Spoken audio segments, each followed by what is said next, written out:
चलिए आज एक नई चीज सीखेंगे, वो है यदि कोई वस्तु 200 रुपया प्रति किलोग्राम हो तो 100 ग्राम का दाम निकालने सीखेंगे, 50 ग्राम का दाम निकालने सीखेंगे, 25 ग्राम का दाम निकालने सीखेंगे, 1 पाव का दाम निकालने सीखेंगे, आधा किलोग्राम का दाम निकालने सीखेंगे, 3 पाव का दाम निकालना सीखेंगे और 1.25 किलोग्राम का दाम निकालना सीखेंगे।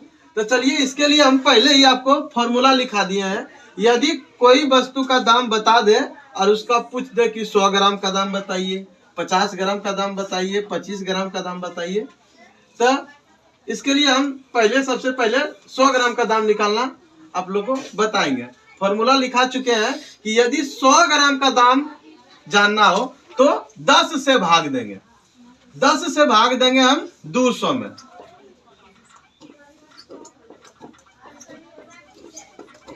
कितना आया? 20 रुपया। जो 20 रुपया आया ये 100 ग्राम का दाम आया।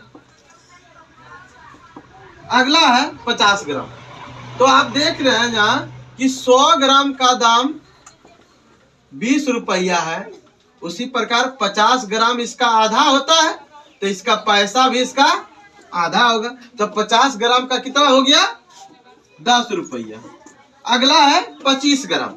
25 ग्राम का दाम जानना है तो पहले क्या करिए, 100 ग्राम का दाम निकाल लीजिए, उसके बाद उसका आधा कर लीजिएगा तो आपको 50 ग्राम का पता चल जाएगा, फिर उसका आधा कर लीजिएगा तो आपको 25 ग्राम का दाम पता चल जाएगा। 25 ग्राम का दाम 5 रुपया हो जाएगा।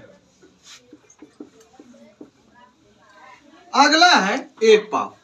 1 पाव का दाम निकालने के लिए हम आपको एक फॉर्मूला लिखाए थे। वो फॉर्मूला क्या था कि यदि 1 पाव का दाम जानना है तो वो 4 से भाग देंगे, 4 से भाग देंगे 200 में।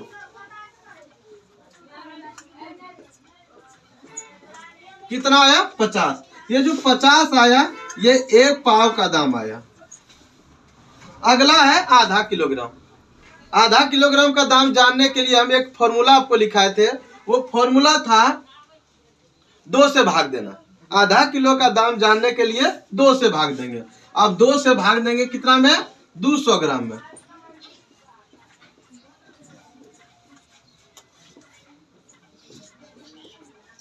कितना आया? 100, मतलब कि 100 रुपया। ये आधा किलोग्राम का दाम कितना है? 100 रुपया। अगला है 3 पाव। 3 पाव का दाम जानने के लिए इसको आप कई तरीके से बना सकते हैं। सबसे आसान जो है ये कर लीजिए, जैसे कि आप 1 पाव का निकाल लीजिए, उसमें 3 गुना कर दीजिए। तो 1 पाव का दाम जानने के लिए हम आपको क्या सिखाए थे? 4 से भाग देना। तो 4 से भाग देंगे हम 200 में।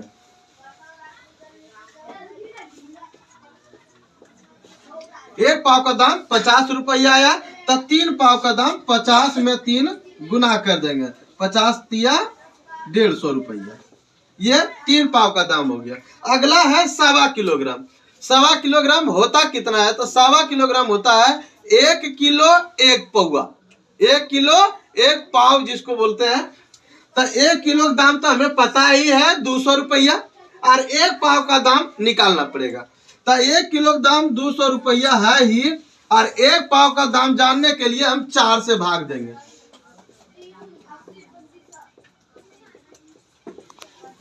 50 रुपया। ये दोनों को हम जोड़ देंगे तो ये हमें 1.25 किलो का दाम पता चल जाएगा। ठीक है, आप लोग सीख गए?